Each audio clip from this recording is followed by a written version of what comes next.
Hi everyone, and welcome back to my kitchen. Today I have a delicious and hearty pork dinner recipe for you guys, and I'll be making my Ukrainian braised pork with creamy mashed potatoes. And this video was sponsored by National Pork Board. Pork is a staple ingredient all around the world, especially in Ukraine. We have lots of pork dishes, and if you're looking for some authentic world flavors, pork is the best passport. This dish is so flavorful. That pork is so tender, just melts in your mouth, and it's coated in an incredible mushroom sauce. Now I know a lot of us can't travel right now, so this dish is going to bring Eastern Europe straight into your kitchen, and you don't have to leave anywhere. Let's get started and I'll show you just how easy it is to make.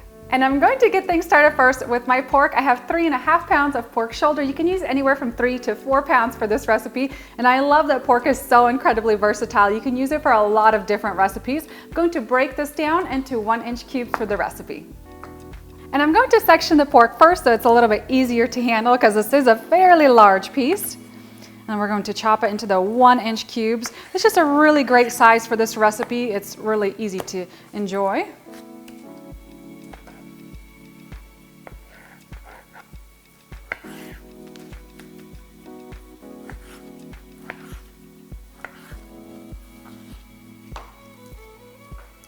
And I'm going to place my cubed pork onto a tray. And I'm preheating my large frying pan over medium-high heat. I'm going to add a little drizzle of some cooking oil in there. And now we're going to brown the pork shoulder all over. Now, because we have 3.5 pounds, I highly recommend splitting the meat into portions. So even 2 to 3 portions to allow that meat to really brown nicely all over. So I'm going to add a little bit at a time. Drop that right in. I'm also going to season this pork generously with a little bit of salt. And I'm going to brown the pork shoulder all over for about 7 to 8 minutes until it's nicely browned all over. And this batch is just about done. And once this pork is done browning, just go ahead and transfer it into a braising pot. Now when you're making this at home, you can actually saute and brown the pork in the braising pan as well. And last portion of pork going in.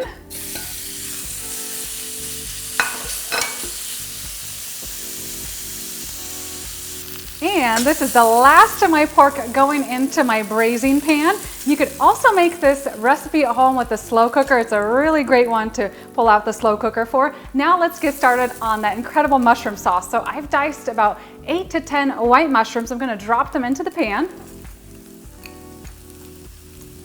Add a little extra oil in there. And we're just going to let these mushrooms brown for about 5 to 6 minutes until they're browned all over. And these mushrooms are looking great. Next, I'm going to add in 2 large grated carrots, 1 diced sweet onion. Now, toss that all together and continue sauteing this. And you'll want to saute this mixture of onions, carrots, and mushrooms for about 3 to 4 minutes until the onions and the carrots are tender. Next, I'm going to add in 6 minced garlic cloves. Just drop them right in, and we're going to cook this for another minute. And now it's time for some spices. I'm going to be adding in 1 teaspoon of ground coriander, half a teaspoon of ground cumin, 1 teaspoon of smoked paprika. You can always also use regular paprika, and some ground black pepper, about 1 teaspoon. I'm going to toss these spices in with the mix to get them nicely toasted. I'm also going to add in 1 tablespoon of all-purpose flour, and this is going to help thicken the sauce as that meat braises. I'm going to add this aromatic mixture to my pork.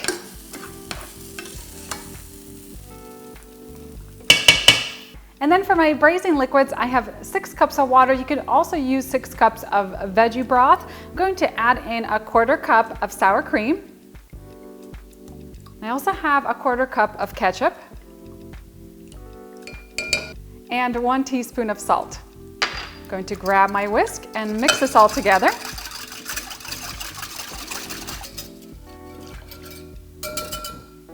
Pour the liquids into the pan. And then stir this all together.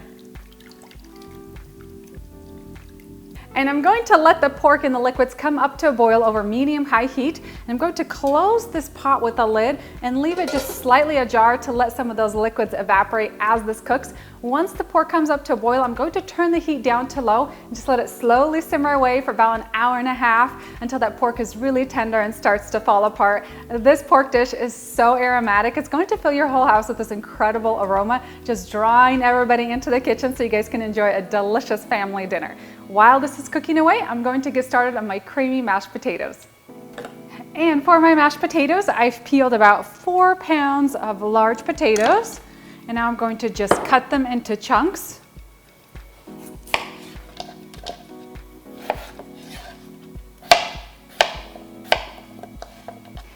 And whenever you're making mashed potatoes, you want to make sure that you're cutting the potatoes into similar size pieces so that it cooks evenly, and then you'll have really nice and smooth mashed potatoes. And I'm going to drop my potatoes into a large pot filled with water.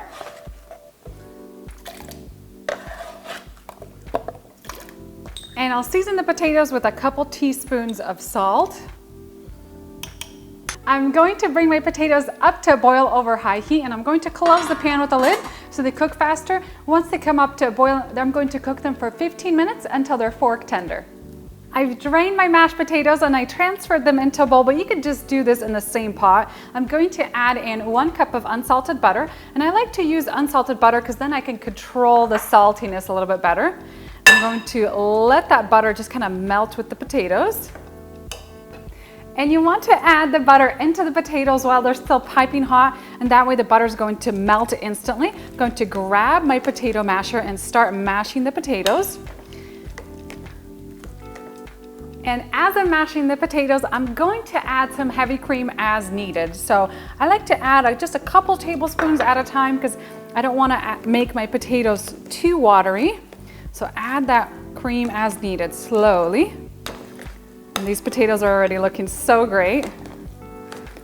And at this point, it's a great idea to taste test the potatoes to see if they need any extra seasoning. And my pork just finished cooking, and check out how delicious this looks. The pork is just so tender, and that sauce has really cooked down. So I have 2 last ingredients to add. I like to add in a little bit of fresh dill at the end and a little bit of parsley. Drop that in. You could also have some on the side to serve as extra on the top, and just stir that in. This smells so incredible. It's going to be so delicious with those mashed potatoes. I have some of my creamy mashed potatoes, and I'm going to plate it up, top it with that braised pork. Doesn't this look amazing? I wish you guys could smell it through the screen because it's absolutely mouth-watering. And I'm going to pour some of that sauce over the top. And I like to garnish the top with a sprinkling of fresh herbs. And this dish is ready to be enjoyed.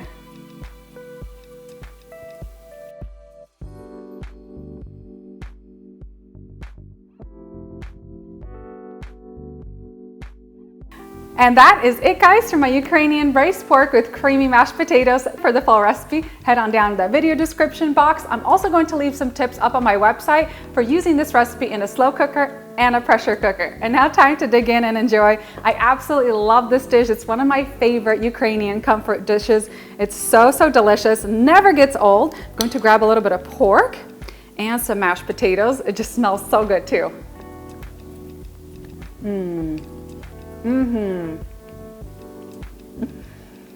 You guys are going to be blown away with the flavors of this pork dish. That pork shoulder has just slowly braised away, and now it is so tender, just melts in your mouth, and it's coated with that most delicious mushroom gravy sauce. That sauce is so fragrant, so delicious. All thanks to all the spices that we added in there. It's so creamy as well, and I love the fresh herbs on top. They really add something extra as well. If you guys are looking for Ukrainian comfort food at its best, this pork dinner recipe is for you. It is so incredibly delicious. I love this recipe at home so much, and I hope you guys enjoy it too. Thanks to National Pork Board for sponsoring this video. Bring more flavor to everyday meals with pork. Go to pork.org/realpork to learn more. Thank you guys so much for watching, and I'll see you next time with a new recipe.